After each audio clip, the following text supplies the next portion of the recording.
Fabled Heat, where magic meets desire. Subscribe to ignite the fantasy. I never meant to sign anything, not here, not like this. The contract lay before me on a table carved from the ribcage of a fallen star tyrant, its surface still warm with the last breath of 1,000 oath-bound souls.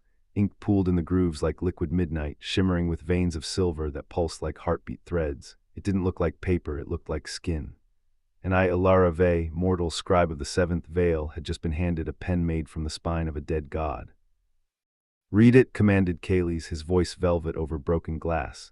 He sat across from me, one knee drawn up, elbow resting on it, fingers drumming the edge of the table. His eyes, ochre gold like molten amber dipped in moonlight, glowed slightly as he watched me. The way he looked at me wasn't hungry, not exactly, it was curious, like a child staring at a storm they've never been allowed to touch. Behind him, silent as smoke, stood Viral, tall, pale, hair the color of frost on dead grass. He didn't blink, he didn't breathe, not that he needed to. Fae don't breathe like we do, they remember air. And then there was Thorn, he didn't sit. He leaned against the obsidian archway behind them, arms crossed, lips curled like a blade sheathed in sin. His gaze burned hotter than Kayles', colder than Viral's. He was the one who dragged me here, not because I was chosen, not because I was special, because I was the only one who could read. "Don't understand it," Kayles murmured, his voice low, intimate, as if sharing a secret meant only for my ears. "We've watched your kind for centuries. You bind yourselves to things, contracts, terms, conditions." He exhaled a slow, shuddering breath, and I noticed then how his fingers trembled, not with fear, with revulsion. "Your terms of service," Viral finally spoke, his voice like wind through hollow bones. "You call it a document, you print it in dull type, you scroll past it without reading. You click 'I agree' and surrender everything." I swallowed. My throat was dry, sticky with the scent of ozone and crushed night-blooming jasmine, the only flower that thrives in the hollow vale where the Fae gather when they're displeased with the mortal world. "I didn't click anything," I whispered. Thorn pushed off the archway and stepped forward, slow, deliberate. Each footfall sent ripples through the air as if the space itself recoiled from his presence. "You didn't have to," he said. "You signed it the moment you walked through the veil." I looked down at the glowing script again. "I, Ilara Ve, hereby grant the Fae Court of the Shattered Mirror full access to my thoughts, dreams, memories, and emotional resonance. I understand that my consent may be revoked only by death, divine intervention, or the mutual agreement of 3 Fae lords bound to me by blood, ink, and binding sorrow. I waive all rights to privacy, autonomy, and romantic choice, and the right to deny enchantments, charms, or emotional attunement. I acknowledge that my laughter, tears, and sighs are now property of the Veil's archive. I forfeit the right to lie. I grant them the right to feel me." I gave a choked laugh. "This is insane. You want to feel me?" Kayles leaned forward, the firelight catching the silver thread woven into his tunic, a thread that hadn't been there a moment ago. "We don't want to feel you, Ilara." His voice cracked just slightly. "We want to be you." The air between us thickened. Viral moved then, gliding to my side without a sound. He didn't touch me, not yet, but he lowered his face to mine, his breath cool as winter mist. "You humans cover your souls in layers," he whispered. "You fear being known. We have spent millennia afraid of being understood." I turned my head slightly, and his lips brushed my temple. I didn't flinch. Thorn stepped between us. "Don't," he growled, low and dangerous. Viral didn't move, didn't blink. "You feared this day, Thorn, you feared her."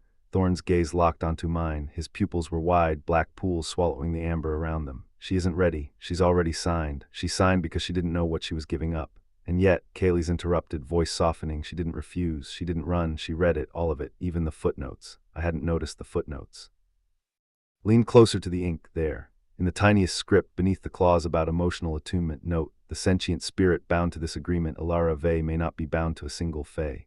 The nature of mortal resonance requires 3 anchors, 3 hearts, 3 shadows, 3 lovers, bound not by magic but by the ache of knowing each other too well. Consent in your world is binary. In ours it is symphonic. You are not ours to own. You are ours to remember." My hand shook. I looked up.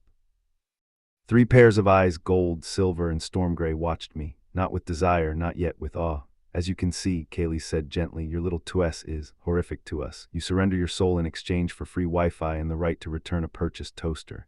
You litter your lives with clauses written by lawyers who have never felt love, grief, or the echo of a soul screaming in silence." Viral's hand found mine then, not possessive, reverent. "Yet," Thorn said, his voice raw now, stripped bare, "you wrote this contract, and you didn't laugh. I didn't cry, I didn't run, because I'd spent my entire life being told I wasn't enough. Quiet, unremarkable, too sensitive, too much. And here in this velvet hell of starlight and sorrow, 3 beautiful, terrifying creatures were looking at me like I was the first real thing they'd ever touched, and I was terrified. I was also thirsty. I didn't know what I was agreeing to." But I knew this, I didn't want to let them go. I'll sign, I whispered. Kaylee smiled, a slow, devastating thing. Viral exhaled as if he'd been holding his breath for 100 years. Thorn closed his eyes. Ilara, he breathed, you have no idea what you've done. The pen hovered above my skin. The ink didn't just write, it sang. A low, harmonic hum filled the chamber, vibrating through my bones, rising up from the table, curling around my wrists, slipping beneath my sleeves, into my veins. It didn't feel like binding, it felt like home. The first word etched itself onto my left palm, Kaylee's. A warmth bloomed there, bright and golden like sunlight through stained glass. The second, viral, cool as mountain snow, deep, quiet, endless. The third, thorn, hot, burning, a wildfire in a cathedral. I gasped as the ink sank into my skin, and with it memories, not mine, theirs. Kaylee's, ageless, watching his first mortal lover weep herself to death because she couldn't tolerate the truth of his nature. Viral, weeping in the rain of a human city because he'd fallen in love with a woman who wrote poetry and died before she could read his last stanza aloud. Thorn, standing in a field of black roses, screaming his lover's name to a sky that never answered. They hadn't just found me, they'd been waiting for me. The memory of their grief fused with mine, my childhood loneliness, my mother's silence after my father's death, the ache of being the quiet one in the corner who never got asked to dance. We were broken, all of us, and now our cracks were stitching together. I looked up. All three of them were watching me. Kaylee's hand reached for mine. Viral's fingers brushed my cheek. Thorn didn't move, but his eyes, oh, his eyes burned with something I'd never seen before: grief, hope, desperation, and love. Not the kind written in sonnets. The kind carved into your bones when you've lived too long and loved too hard and finally found someone who doesn't flinch when you cry. I took a shuddering breath. I don't know what this means, I whispered. Kaylee's kissed my knuckles. Neither do we, he said. Viral pressed his forehead to mine. But we'll learn, he murmured. Thorn stepped forward, and for the first time in recorded history, the Fae bent their knees to a human, not in submission, in surrender. He took my hand, the one branded with his name, and pressed his lips to my palm.